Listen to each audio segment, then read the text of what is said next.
Hi guys!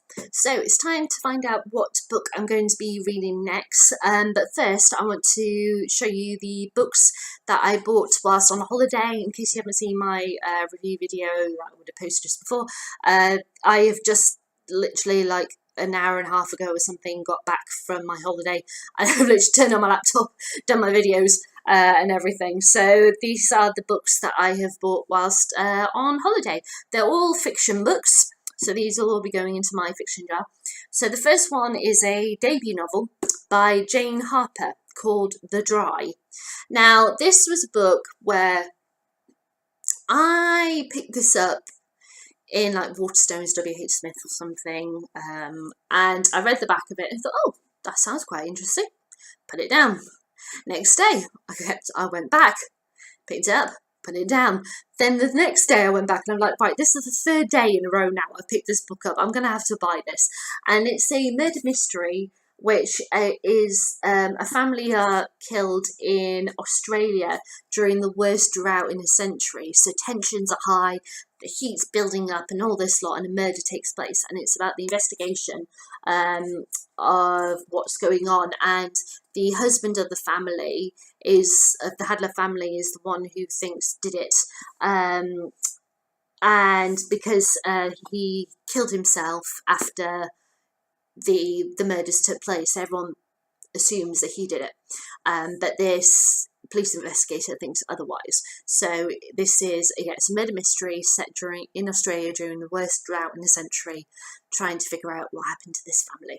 And that's The Dry by Jane Harper. This is her debut novel. His second book had just come out, I think, when because this was on the table with it. So her second book was being heavily promoted and everything. So the other book I bought, second of three books I bought, was The Handmaid's Tale by Margaret Atwood.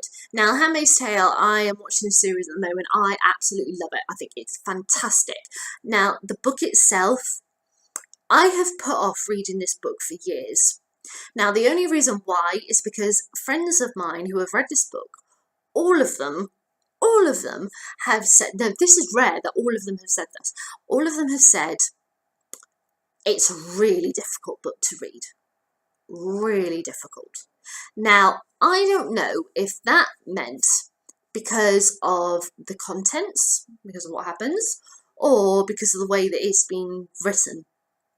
And my sister's reading this at the moment, and she told me that she thinks it's because of events that happen rather than how it's constructed. She says it's very lyrical, and I said, well, that's quite funny because each episode ends of the Handmaid's Tale series. This is the tie-in cover from the series. Each episode ends with a song, like a pop song or something like that. So I found that very interesting that my sister chose the word lyrical to describe the way that it's structured, the way it's written. So I thought, what the heck, let's try The Handmaid's Tale. And the third one is actually one that my sister is going to be reading very soon after she's finished The Handmaid's Tale.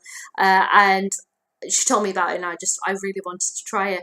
And that is When Dimple Met Rishi by Sandra Menon. So this is a young adult fiction book.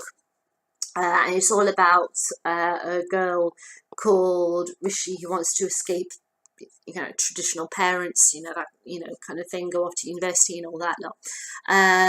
That's Dimple, sorry, and she meets Rishi, as described, he's rich, good looking, and a hopeless romantic. And her parents want her to get with Rishi, but she doesn't want to, and it's all about their relationship. And I agree with my sister, this is just like lovely, beautiful cover, and I love like henna on my hands and all that lot, and it just tells you a lot about the character just from the picture and everything. I really love it. I think it's one of the best covers for a young adult fiction book I've seen in a while. So yeah, so those are the three fiction books that will be added to my jar. I'll put those in very shortly, but first I've got to pick my next book, and my next book's non-fiction. So in here are the non-fiction books that I want to read in the non-fiction jar of randomness. So I'm just going to give it a shake and then I'm going to choose one at random. Okay, here we go. Ooh, let's go over this one.